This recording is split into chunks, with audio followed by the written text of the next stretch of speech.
E aí a minha esposa ficou triste, porque ela sofreu uma cesariana, né? Mais ou menos o tamanho desse palmo assim, ó, para tirar o Natanael.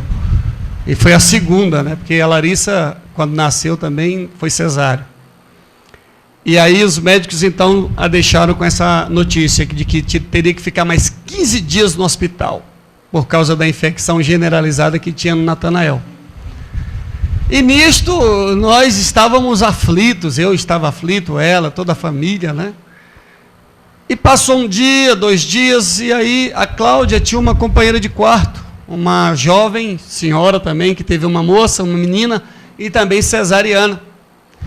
E esta pessoa teve uma complicação na sua cirurgia e abriu toda a cirurgia dela, os pontos inflamaram e se romperam. E os médicos disseram para ela, olha, nós não podemos costurá-la de novo, porque está inflamado, está infeccionado, não vai adiantar. Você vai ter que curar com essa coisa aberta. E essa mulher entrou no desespero. E aí Deus tocou na Cláudia, na minha esposa, para conversar com essa mulher. Quando ela começa a conversar com ela, ela descobre que esta mulher estava desviada dos caminhos do Senhor. E aí, irmãos, eita, irmão, estou sentindo Jesus aqui tão forte. A Cláudia começou a evangelizar essa mulher.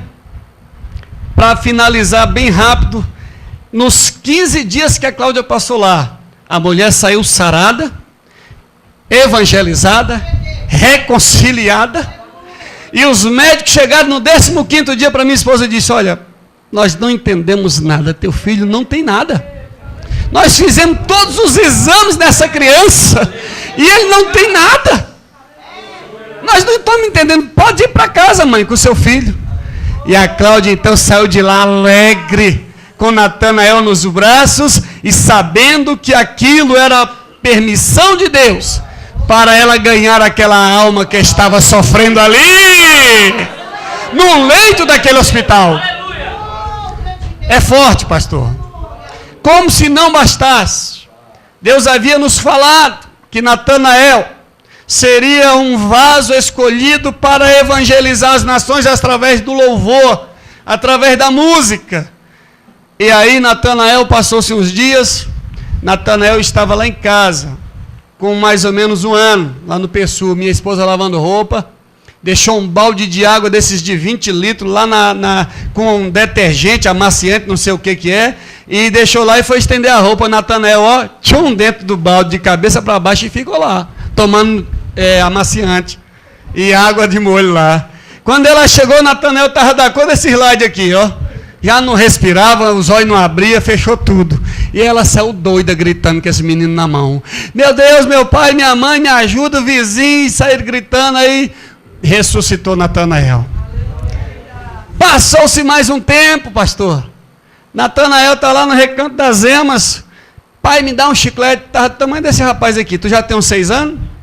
5? 9? Já tem 9? Ó, tá grandão, hein? Natanael nunca cresceu, né, meu filho? É igual o pai, é pequenininho. Aí Natanael, com uns 4, mais ou menos para 5 anos, deu um chiclete para ele. Aí ele misturou com salgadinho e engasgou, irmão. Não subia nem descia. Esse menino começou a ficar roxo, e o povo desesperou. Ainda bem que eu estava em casa, senão meu filho teria morrido. Eu peguei, botei a boca aqui na boca dele e puxei, irmão. Puxei, e nada, soprei. Quando eu puxei o nariz, pelo nariz dele aqui, ele vomitou em cima de mim. Eu falei, pode vomitar tudo, meu filho. Vomita mesmo. Aí foi chiclete, foi tudo que tinha na barriga em cima de mim. E ele voltou à vida de novo. E mais uma vez, parece que estava pouco, né? Parece que estava pouco. Ele adoeceu, ficou gripado. E a mãe dele disse que mel é bom, né? Mel é bom para gripe. Foi lá e enfiou uma colher de mel no menino e engasgou com mel. Quem já escapou? Quem já ouviu dizer que alguém que engasgou com mel escapou? Natanael escapou. Glória a Deus. Para terminar, nós estávamos lá no Recanto das Emas, eu estava lavando uma belina que eu tinha, abençoada por Deus, lá na frente da casa, né? Geralmente a gente faz isso, né? A gente deixa o carro na metade da rua, na metade da garagem. Eu estou lá lavando o carro, pastor. Natanael pegou uma bicicletinha que ganhou do vô dele, novinha, e ó, desceu. Na hora que ele desceu, o motoqueiro passou por cima. Foi desse jeito. Aí eu saí doido, mano. Eu falei, agora, Jesus, não tem jeito não. Quando eu cuido, pai, só relou um pouquinho, pai, não foi nada não. Só relou um pouquinho, pai, e passando a mão assim, nem a bicicleta amassou. Irmãos, o povo foi em cima desse motoqueiro, irmãos, os vizinhos lá que gostavam muito, para matar. Eu falei, calma, gente, calma. Não aconteceu nada com o Natanael, deixa o homem ir. Tá aí, irmãos. Tem 13 anos, mas é de luta. E tá aí, louvando o Senhor, glória a Deus por isso. Por que eu estou contando isso para vocês? Porque nós precisamos, às vezes, passar por isso. Para dar valor ao Evangelho. Para dar valor àquilo que Deus falou conosco. Irmão, às vezes você tem que sentir na pele. Eu tenho que sentir na pele para ter compromisso com a obra de Deus. Eita, irmãos. Abra sua Bíblia aí na carta de Paulo aos Coríntios, na segunda carta, no capítulo 5. Abra aí, por favor. Quem não tem compromisso com Deus, ou não tinha, a partir de hoje sua vida vai mudar. Quem não tinha esse desejo, irmão, porque é natural das pessoas não terem um desejo, mas é Deus que nos dá e cria esse desejo em nós. A segunda carta de Paulo aos Coríntios, no capítulo 5. Paulo, irmão, nunca alisou ninguém, irmão. Ele aprendeu com Jesus. Ele não alisava não, irmão. Ele falava mesmo e tinha que fazer. Porque ele aprendeu do Senhor que também nos ensinou. Então ele aprendeu para ensinar. Isso é muito importante. A partir do versículo de número 7. Segunda carta do apóstolo São Paulo aos Coríntios, capítulo 5, a partir do verso 7. Diz assim, amados: porque andamos por fé e não por vista, mas temos confiança e desejamos antes deixar este corpo para habitar com o Senhor, pelo que muito desejamos também ser-lhe agradáveis, quer presentes, quer ausentes. O versículo chave: porque todos devemos comparecer ante o tribunal de Cristo, para que cada um receba segundo o que tiver feito por meio do corpo, ou bem ou isto é compromisso. Temos que ter compromisso, irmãos. Você vem à igreja, vai para casa, vai para o trabalho, vai para a faculdade, vem para a igreja, vai para o casamento, vai para o aniversário, vai para a festa do colégio, vai para a formatura, vem para a igreja, fica nessa rotina. Irmão, é uma rotina. E o inimigo está só olhando a gente, achando bom. Porque nós estamos numa rotina. Nós temos que sair da rotina e assumirmos um compromisso com Deus. Porque além dessa rotina, há uma obrigação, que é a evangelização, ganhar almas. Esse projeto não é meramente uma coisa criada, inventada, não. É o desejo do coração de Deus para com a sua igreja. É o desejo do coração de Deus que a sua igreja ganhe e que alcance o maior número possível de pessoas no mundo, para que estas pessoas também possam fazer parte da igreja. Porque a igreja em si não é o que vemos, mas é aquilo que o Senhor vê. Glória a Deus. Compromisso com, juntos, com quer dizer juntos, pro, em favor, e nisso é a questão da missão. Então nós temos uma chamada, e essa chamada está ligada a uma missão em favor de muitos. E isto é requerido, é cobrado de cada um que tem a fé. Porque Paulo, escrevendo aos Coríntios, na segunda carta aí onde nós lemos, nós não andamos por vista, mas por fé. Se nós andamos por fé, então nós temos compromisso com Deus. Veja bem, juntos em favor da missão. O compromisso quer dizer, se temos ele de fato, se somos chamados e assumimos o compromisso, então nós temos então uma missão a ser feita juntos, não por obrigação, não por esperando ser abençoado ou recompensado, mas em favor, ou seja, em função de alguém que ainda não foi alcançado. Quando fomos alcançados, recebemos o favor. E agora nós devemos levar esse mesmo favor àqueles que ainda não foram alcançados. Porque graça é favor imerecido. O que quer dizer favor imerecido? Que nós não merecíamos receber esta bênção da salvação. Mas Deus nos fez um favor. Deus tinha um compromisso com a sua criação. E após este compromisso, Ele cumpre o seu favor e nos abençoa. Ele nos dá o seu Filho para que nisto possamos entender a bondade e a misericórdia de Deus em amor para com a sua criação. A criação de Deus é isto, recebendo um favor e sendo abençoado para que tenha um compromisso. O serviço de Cristo exige abnegação. Antes de entrar nesse tema, eu quero convidar o seminarista Marcelo para dar uma saudação. Vem aqui, meu filho, dá uma saudação aqui para a igreja e nós vamos entrar em serviço de Cristo exige abnegação. A paz, a graça, o amor, a misericórdia de nosso Senhor esteja toda a igreja, amém?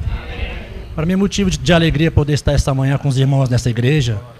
Se estamos juntos, é porque estamos perseverando no caminho do Senhor. Se estamos perseverando, é porque estamos crendo no nosso Senhor.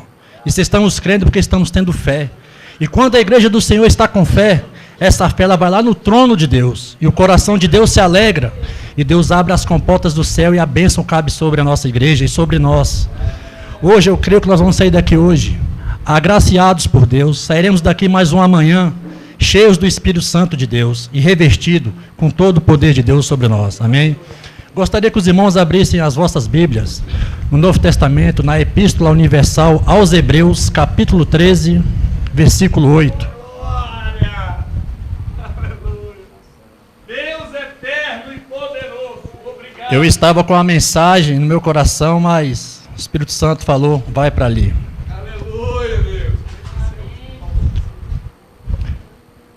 No versículo 8, diz que Jesus é o mesmo, ontem e hoje e eternamente. Jesus ontem, passado, e hoje, presente e eternamente é o futuro. Então eu posso dizer para vocês que Jesus ontem, ele foi rei, ele foi nosso Salvador e ele foi filho de Deus. Eu posso dizer que Jesus ontem, ele curou o cego Bartimeu e a mulher com fluxo de sangue.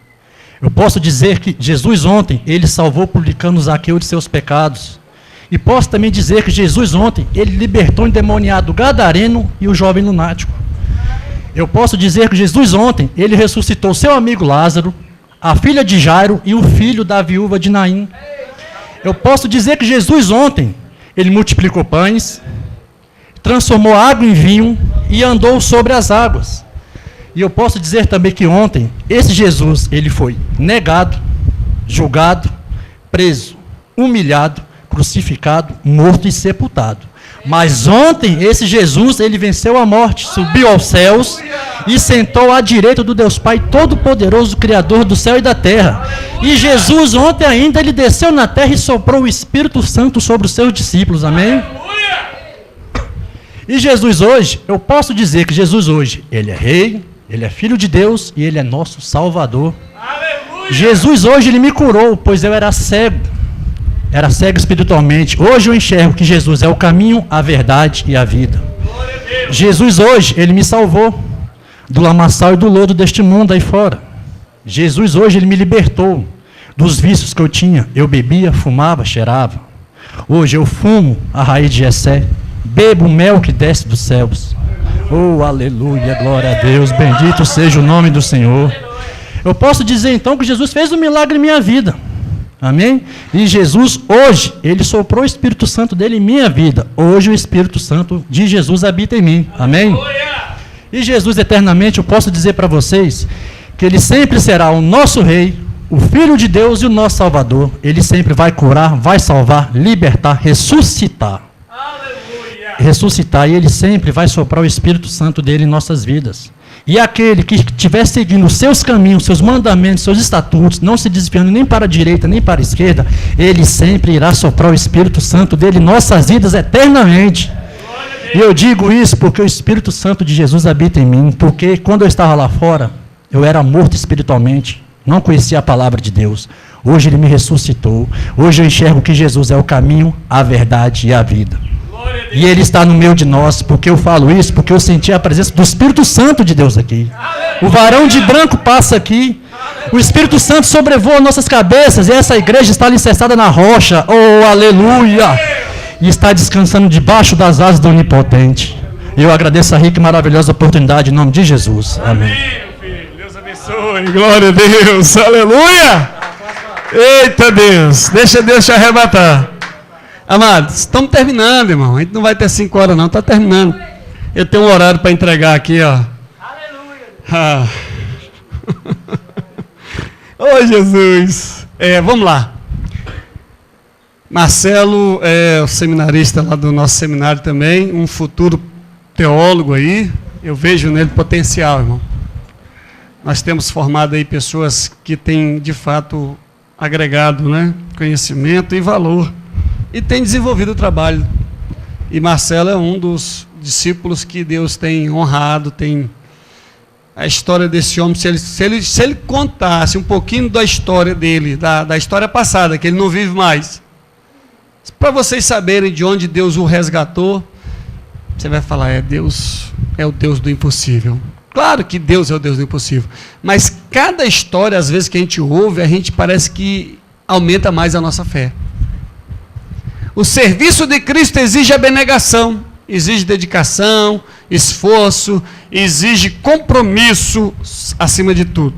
Grandes multidões o acompanhavam e ele, voltando-se, lhes disse: se alguém quer vir após mim, se alguém vem a mim, e não, eu estou falando Mateus 16, 24, aqui é Lucas, né? Se alguém quer vir a mim e não aborrece seu pai, mãe, mulher e filhos, e irmãos e irmãs, e ainda a sua própria vida, não pode ser o meu discípulo. E qualquer que não tomar a sua cruz e vier após mim, não pode ser meu discípulo. Pois qual de vós pretendendo construir uma torre, não se assenta primeiro para calcular despesas e verificar se tem os meios para concluir? Para não suceder que, tendo lançado os alicerces, e não a podendo acabar, todos os que virem zombem dele, dizendo: este homem começou a construir e não pôde acabar. Ou qual é o rei que, indo para combater outro rei, e não se assenta primeiro para calcular se com 10.000 homens poderá enfrentar o que vem contra ele com 20.000? Caso contrário, estando o outro ainda longe, envia-lhe uma embaixada pedindo condições de paz. Assim, pois, todo aquele que dentre vós não renuncia a tudo quanto tem, não pode ser meu discípulo. Jesus nos chama ao compromisso. A mensagem de Jesus no texto vem logo após a parábola do banquete do reino. O banquete aberto a todos que aceitassem o convite de Jesus. No nosso texto, Lucas vai dizer o seguinte: ele vai apresentar algumas exigências que nós devemos cumprir, né? Ou que todos aqueles que entram no banquete do reino. Segundo ele, Jesus apresenta 3 exigências, todas elas subordinadas ao tema da renúncia. Primeiro tema, abandonar a família. Preste atenção, abandonar aqui significa pôr em segundo plano. Não significa que porque você aceitou Jesus, tem uma missão, que você vai largar seu pai, sua mãe, sua mulher, seus filhos. Não existe isso, mas tem muita gente fazendo isso. Deus me chamou para uma obra e eu não posso te levar, nem os meninos. Fica aí sozinha passando fome, que eu vou me virar lá. O que Deus mandar eu te dou.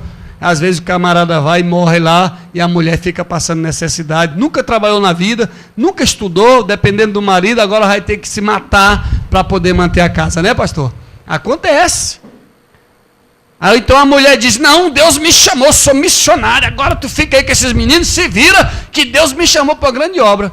Aí o marido vai, fica sozinho, fica sem mulher, daqui a pouco está arrumando outra mulher, e a missionária está lá envolvida na obra, não ganha alma, não ganha ninguém, nem ela mesma ganha, e se perde na estrada. Quando volta, o marido já está com outra família, porque a mulher o abandonou dizendo que tinha uma obra missionária. Que história é essa? Não, mas a Bíblia diz que eu tenho que abandonar tudo por amor à obra de Deus. Não é isso não, irmão. Abandonar aqui é colocar em segundo plano. Eu amo a minha igreja, mas eu amo primeiro a minha família. E ponto final. Ah, mas, pastor, dá um tempo aí, pastor. A igreja é formada por quem? Por famílias. Se a minha família não está bem, a minha igreja está ruim. É, pastor. Ah, lá em casa está o diabo na porta e o Satanás na cozinha. E lá na igreja o anjo. Que negócio é esse? Não. Se lá em casa o Satanás está, ele está me acompanhando para onde eu estou indo. Então lá em casa tem que ter Jesus, que para onde eu estiver, ele está comigo também. Aí o camarada larga a mulher, larga os filhos e vai fazer obra. Que obra é essa que ele vai fazer? Não existe isso não. Você coloca em segundo plano. Senhor, eu amo a minha família, eu amo os meus filhos, eu amo a igreja que eu congrego, mas eu sei que eu tenho que cuidar da minha casa primeiro. Porque se eu não cuidar primeiro da minha casa, em vão cuidarei da casa do Senhor. Então é isto, é amar a Deus sobre todas as coisas, o mandamento. Ama teu Deus de todas as tuas forças, de todo o teu entendimento, de todo o teu coração. Ama teu Deus. E aí depois você vai amar o teu próximo como a ti. Quem é o teu próximo? Tua família é o mais próximo, depois vem os outros. Então é isto, é colocar em segundo plano. A Bíblia nos dá essa base. Primeiro Deus, depois a família. Porque a família é projeto de Deus. E não devemos abandonar a família para dizer, eu tenho um compromisso com Deus. Isso é conversa de demônio, irmão.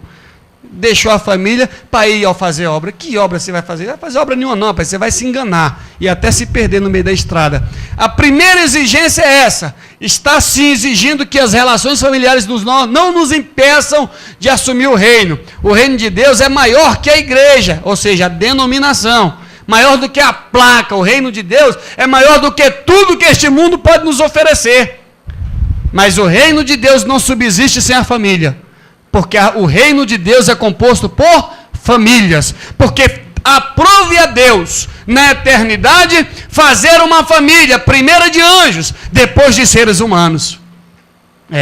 Foi na eternidade que ele criou esse projeto e o fez existir. Segunda exigência, renunciar à própria vida. O discípulo de Jesus não pode viver egoisticamente, ou seja, ele quer ser sempre o centro das atenções. Tudo é ele, tudo ele pode, tudo ele faz, tudo não sei o quê, tudo é dele, tudo é para ele, por ele, para ele. É Jesus, é? Não, irmão. Não podemos viver egoisticamente, mas devemos nos colocar em primeiro lugar, ou seja, no sentido não dos interesses nossos, mas dos interesses coletivos. Deve sim colocar a sua vida a serviço do reino. Colocar a vida a serviço do reino é se dispor, é dizer, eu quero trabalhar em acordo. Amós 3,3 vai dizer, andarão dois juntos se não estiver de acordo? Nunca vai andar. É assim que muitos estão fazendo na vida, e na terra, e no projeto de Deus, dizendo que Deus casou, agora eu vou fazer uma obra, tu faz outra. Que negócio é esse? Gênesis capítulo 3 vai dizer, se eu não me engano, que Deus uniu o homem e a mulher para ser um. E quando Deus chama o casal. Embora cada um tenha o seu dom, tenha o seu talento, tenha o que tiver. Mas Deus chama a família, o casal.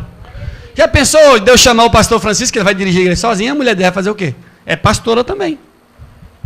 Ah, mas não unge pastora, não tem problema. Mas ela é mulher do pastor, ela é pastora. Acabou, irmão. Ah, mas o ministério, não tem problema. Respeita o ministério, respeita, mas a tua mulher biblicamente é pastora. Que ela é varoa, porque do varão foi tirada, é carne da mesma carne, osso do mesmo osso. E está ligado, irmão. O que é ligado aqui terá sido ligado lá em cima. Pastor, que isso, pastor? Não, a minha esposa é pastora. Mas ela não quer ser pastora, mas é porque eu sou pastor. É por causa do homem que a mulher recebe.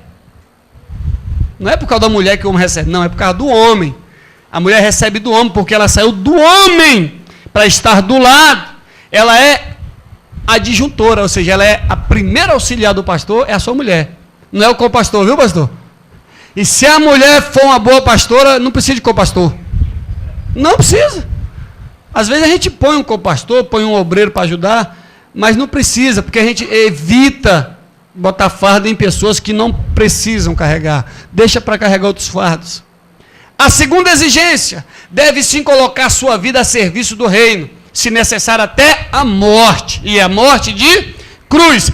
Segundo Paulo escrevendo aos Filipenses no capítulo 2, ele vai dizer que Cristo se esvaziou, se humilhou e foi obediente até a morte, e a morte de cruz. É isto que ele deu exemplo para nós. Mas o exemplo é Jesus. Este foi o exemplo de Jesus. Renunciar os bens. Nós podemos ter todas as coisas nessa terra, pastor? Podemos. Mas não podemos deixar que essas coisas nos afastem de Deus.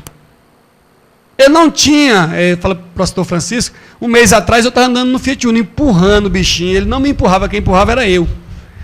Isso aqui sabe, né? Era mais empurrando o Fiat do que andando dentro dele. Natanael, pai, esse carro, não estou aguentando esse carro não. Falei, meu filho, tenha calma, que no tempo certo, na hora certa, Deus vai melhorar o negócio. Está ali o meu carrinho, está ali um Fox novo, Deus nos deu, amém, amém, glória a Deus. Não empurramos mais. Mas isto não pode ser tropeço. Isto não pode ser motivo, desculpa, para você não ir ou para você ficar. Não ponha isso como impedimento. Renunciar os bens é isto. Tu não vai não, mas eu vou. Tu fica aí, eu vou de pé. Vou de ônibus, vou de cavalo, de jumento, de bicicleta. Mas a obra de Deus tem que ser feita. Irmãos. Tem uma igrejinha ali no chamado, pastor deve conhecer a Bahia ali. Lá em Angical, pastor. Tem igrejinha lá. Os irmãos andam 12 quilômetros de pé ou de cavalo para ir para a igreja. Mas não falta o culto. Negócio de carro, lá não anda carro não, mas tem que andar de trator, porque os buracos lá não anda carro, os irmãos vão de pé, de jumento, de cavalo, de bicicleta, mas não vai de carro. Mas não falta o culto, porque tem compromisso. Renuncia os bens dessa vida. Quem é que vai levar alguma coisa aqui quando morrer? Não vai levar nada, nem o corpo não vai levar. Vai ficar aí na terra aí, ó, queimando aí com esse calor. Então renuncie aquilo que te atrapalha para o compromisso do reino. Os bens podem transformar-se em deuses, em venerações, em coisas sobrenaturais. Poxa, esse meu carro é tão lindo, eu não posso sujar ele, não vou nem na igreja hoje, está chovendo. Sai dele a avareza, tornando-se uma prioridade, escravizando o homem, levando a viver em função deles. Escravo dos bens, pastor. Poxa, minha mulher está tão bonita que não pode nem pegar esse sol, endeusando a mulher. Para com isso, rapaz, sai da carne. Ai, meu marido é tão bonito que não tem uma ruga igual o pastor Evandro.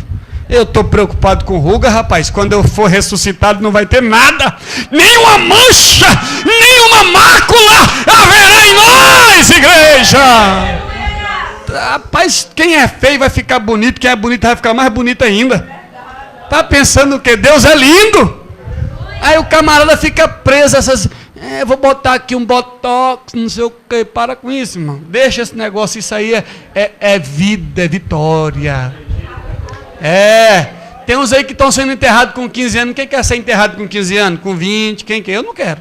Quero ser enterrado com 120, igual Moisés. Aleluia. E bem alto, no monte bem alto, que é para Deus me ver. Brincadeira, é só uma conjectura. Jesus nos chama ao compromisso, a aplicação pastoral agora para a gente fechar. Estou terminando, viu? Não vai passar de 5 horas não. Com este rol de exigência, ou seja, com esse catálogo aí, fica claro que a opção pelo reino não é um caminho de facilidade. Não tem moleza. E por isso talvez não seja um caminho que todos aceitem seguir. Não é verdade? Nem todo mundo quer compromisso, né, pastor? Todo mundo quer o bônus, mas não quer o ônus do reino. O ônus é o preço. O bônus é a garantia de que você foi abençoado. Todo mundo só quer abençoar, a benção, né? Eu só quero a benção. Tem um hino aí, né, Natanael, que você não canta, graças a Deus. É só vitória, é só vitória, é só vitória. É só vitória, é só vitória. Nunca tem luta para esse povo, meu irmão. Então tem alguma coisa errada. Tem alguma coisa errada, irmão. Esse negócio de é só vitória, é só vitória, é só vitória. Não aconteceu em nenhum minuto da Bíblia. Nenhum minuto. É por isso que Jesus recomenda O pesar bem as implicações e as consequências da opção pelo reino. Eu vou ser porteiro, então seja o porteiro no reino. Receba os irmãos que estão chegando ao reino. Não, mas eu quero ser pastor. Mas rapaz, ninguém te chamou para pastorear. Fica quieto na porta aí. Serve a Deus aí na porta. Começa a produzir frutos aí dignos de um obreiro na porta. E Deus vai te colocar no reino como uma coluna. Não, eu quero ser o vice-presidente do pastor. Rapaz, quem te disse que tu é vice-presidente? Não, eu estudei, eu sou formado, sou teólogo, sou advogado, sou médico. Eu tenho que estar lá, porque lá é meu lugar. Mas Jesus te chamou para quê? Eu sou diácono, então vai servir os irmãos. Porque a Bíblia diz que maior é quem serve do que aquele que está sendo servido. Eita, é assim, é. Então entenda a tua missão no reino. Entenda a tua chamada no reino. E exerça ela. Põe em prática. Quer ser pastor, não quer ser diácono. Não existe isso. Quer ser diácono, não quer ser porteiro. Não existe isso. Quer ser missionário e nunca evangelizou. Está fora. Não sabe nem o que é ganhar alma. Eu vou ser missionário. Missionário lá na China. Lá no evangelho para entrar lá é no facão. É por isso que Jesus recomenda bem. Você tem que saber as implicações para que você tenha opção e para que você se adapte, se adeque à opção escolhida. A parábola do homem que antes de construir uma torre pensa se tem com que terminá-la. Ou seja, para você entrar num projeto de Deus, para você entrar no reino de Deus, você tem que entrar já sabendo o que você vai fazer e como vai fazer e quando vai terminar. Você tem que saber disso. Como você vai fazer, quando será feito e como será terminado. Para que você não se perca no reino. Porque o reino de Deus é para aqueles que têm uma direção. E a direção é a cidade santa, a Nova Jerusalém, que o próprio apóstolo Paulo, escrevendo aos Filipenses, vai nos dizer que nós não somos desta pátria, mas a nossa está nos céus, nos aguardando, a cidade santa preparada para nós. Vamos lá, vamos caminhar. Convidam os candidatos a discipular, a discípulos a tomar consciência da sua força, da sua vontade, da sua decisão em corresponder aos desafios do Evangelho. Os desafios são muitos, irmãos. E em assumir com a radicalidade e as exigências do reino. Jesus não é um demagogo que faz promessas fáceis, cuja preocupação é juntar adeptos ou atrair multidões a qualquer preço. De forma nenhuma. Jesus nunca prometeu facilidade. A primeira coisa que ele falou para os seus discípulos: no mundo tereis aflições, mas tenham bom ânimo. Tenham bom ânimo, ou seja, vocês devem estar prontos. Vocês têm que estar prontos. Eu vim trazer foi fogo, divisão, espada. Mas no mundo vocês vão ter muita luta, muita perseguição, muita afronta, muito disse-me-disse. Mas vocês estejam com ânimo pronto. O espírito tem que estar pronto. No Evangelho de João capítulo 6, ele vai dizer: na verdade, o espírito está pronto, mas a carne para nada serve. Ele vai dizer que a carne é inimiga do espírito, porque ela nunca vai estar pronta. Mas o espírito tem que estar pronto. O espírito que está em ti, que te levanta, que te comissiona, que diz que você é um verdadeiro adorador e discípulo. É como aquela mulher em João 4. Jesus disse para ela: e aí, mulher, Senhor, eu adoro nesse monte. E teu discípulo disse que é em Jerusalém. Onde é que eu tenho que adorar? Ele disse: mulher, onde tiver um adorador, é lá que tem que adorar. Porque o lugar não faz adorador. O adorador é que faz o lugar. Onde você estiver, meu irmão, adore o Senhor. No mato, na cidade, dentro de um bueiro, em cima de uma torre, onde tu estiver. Adore o Senhor. Não inventa desculpa, não. Porque não dá, porque não sei. É desse jeito. Um dia eu estava pendurado na torre lá em Formosa, trabalhando para Clara. E eu: Jesus, que coisa linda, eu estou aqui em cima. Coisa boa, adorando Jesus. E aí, um dia desse, pausa no estudo aí, pastor. Me dá mais um pouquinho de tempo. Dá pausa aí no estudo aí, que eu vou contar um testemunho meu que aconteceu esses dias. Ele é o Deus que veio ao nosso encontro com uma proposta de salvação de vida plena. Isso é prometido. João 10, a partir do versículo 10, a parte B, ele vai dizer: eu vim para que tenham vida e a tenham em abundância. Porque o sentido de vida para nós é o Espírito que está em nós. Porque outrora estávamos mortos em nossos delitos e pecado. Paulo escrevendo aos Efésios vai dizer que outrora nós andávamos em nossos delitos e pecados, nós estávamos mortos, mas Deus que nos chamou, nos deu um dom, nos deu a vida por meio do seu Filho Jesus Cristo. No entanto, essa proposta implica numa adesão séria, exigente e radical. Você tem levado a sério a chamada de Deus? Tem assumido o compromisso com a sua missão? Tem vivido de acordo com a vocação que recebeu? Eu fui diácono, fui presbítero, e daí eu passei para o pastorado. Não fui evangelista? Evangelizei muito, mas eu não fui chamado a evangelista. Eu fui chamado ao pastorado. Não no sentido de pastorear, mas no sentido de ensinar a palavra. Até hoje eu não pastoreei nenhuma igreja, e nem tenho pressa. Não tenho pressa. Sabe por quê? Se eu ficar numa igreja preso, eu não posso continuar fazendo o que eu estou fazendo. De cidade em cidade. Eu tenho um compromisso ali, eu tenho que ficar ali. Por isso que eu entendi que até agora o Senhor não me deu nenhuma igreja para cuidar, mas eu tenho uma igreja chamada Cláudia, Larissa e Natanael. Eu já tenho uma igreja. A primeira igreja do pastor é a sua família. E ai dele, se ele não pastoreá-la. Sim, Jesus, muito bom. Como? Está gostando, Marcelo? E o pastor presidente nosso, está gostando? Se ele não aprovar, nós não voltamos nunca mais aqui. Ô glória! Nós vamos visitar essa ocidental aqui. Deus está me falando que nós vamos visitar essa ocidental aqui. Eita Deus de poder! Irmão, não é para nossa glória não, é para a glória dele. Nós temos vivido de acordo com a vocação que recebemos? Eu quero ser doutor, mas tu estudou, então tu vai ser servente. Eu quero ser mestre de obra. Tu estudou, então tu vai ser orelha de obra. Irmão, o cara quer ser engenheiro, nunca estudou, nunca pegou no caderno para fazer um cálculo aritmético. Não sabe nem o que é um logotipo, um logaritmo, não sabe o que é, né? Um cateno, um cosseno, sei lá como é o nome aí que eles falam aí, hipotenusa, não sei de quem. É tanta coisa que tem aí. E o camarada quer ser. Quer ser é coisa boa, mas ser depende de compromisso, de esforço, abnegação. Eu quero ser um professor igual o pastor Evandro. Então vai estudar 10 anos, que ainda não parei não, vamos continuar até Jesus voltar, né, professor Ludeis? O professor Ludeis já estudou um pouquinho já, mas ainda tem que estudar mais, que ainda falta aprender mais, né, professor?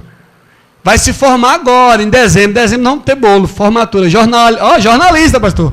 Dezembro ele é jornalista já. Não, ainda falta o registro ainda lá no Conselho Regional de Comunicação. Mas já é formado em jornalismo, em comunicação, beleza. Mas ele está no caminho. Eu quero ser jornalista e sai com o microfone entrevistando o povo. Vai, você, qual emissora, de qual jornal, de que... Não, que jornalista é você, é de fundo de quintal, sai fora. Não vou dar entrevista para você não. Não vou sair no seu jornal não. Vai sair no jornalzinho daquele lá da morte, né, que tem... Não precisa de jornalista, todo mundo está vendo aí, todo dia aí no mundo aí acontecendo. Então, para se ter e para se entender, aí ó, a vocação que você recebeu, você tem que praticar. Tem que insistir nela. Eu já tentei, já tem 10 anos que eu tento esse negócio e não dá certo, então procure outra vocação. Se envolva em outro negócio, mas não deixe a obra de Deus parar na sua vida. Está vendo aí? Acabou o estudo. Peça a Deus força, direção, peça a Deus capacitação, peça a Ele dons, peça ao Senhor fé, coragem, peça a Ele e seja firme, constante, sempre abundante na obra do Senhor, porque essa é a vontade dEle para a sua igreja e para os seus discípulos nesta manhã. Natanael, tem outra música aí? Não tem? Tem certeza? Traz aí, rapaz. Vem adorar Jesus. Vem adorar Jesus. Eu quero agradecer a Deus. Agradeço ao pastor Francisco. Agradeço ao Marcelo, a Marta, ao Ludeides. Agradeço a todos vocês, ao nosso pastor presidente que está aqui com a gente. Agradeço às crianças, os jovens, a todos que vieram nesta manhã, para juntos olharmos e vivermos e aprendermos sobre a nossa missão no reino de Deus.